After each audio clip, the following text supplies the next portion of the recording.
Pratite najnovije vijesti iz Crne Gore i svijeta. Poslanici Skupštine Kosova trebalo bi da u četvrtak 13-godišnji Stefan Ilić iz Banatske Subotice otet je danas oko podne na samo 150 metara od kuće u kojoj živi sa bratom i roditeljima.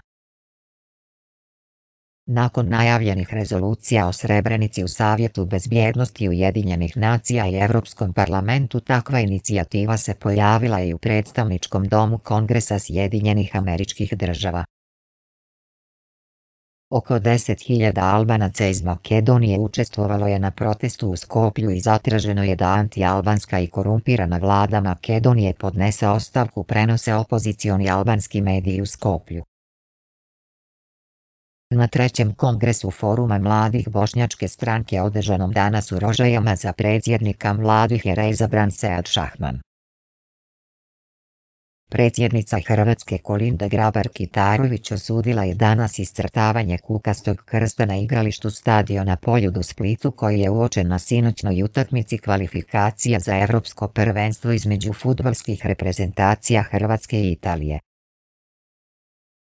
Član predsjedništva Demokratske partije socijalista DPS i potpredsjednik vlade Crne Gore Duško Marković i predsjednik Socijaldemokratske partije SDP i Skupštine Crne Gore Ranko Krivokapić izabrani su danas za članove predsjedništva partije Evropskih socijalista PS, druge po snazi političke asocijacije u Evropskoj uniji i EU.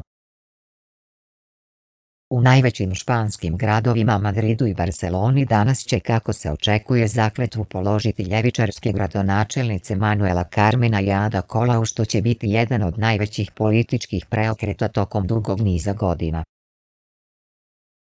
Britanska kraljica Elizabeta II obilježila je danas i zvanično 89.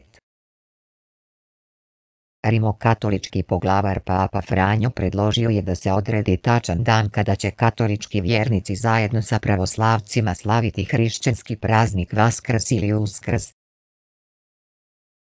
Tokom posjete predstavnika UNDP-a delegacije Evropske unije i diplomatskog kora Nacionalnom parku Biogradska gora, direktor NP Zoran Mrdak i ministar održivog razvoja i turizma Branimir Gvozdenović obećali su postavljanje kabla za optiku i izgradnju vodovodne mreže od izvorišta Ganovača do Biogradskog jezera, kao i raspisivanje oglasa od obezbjeđivanja određenih servisa do vodičkih usluga.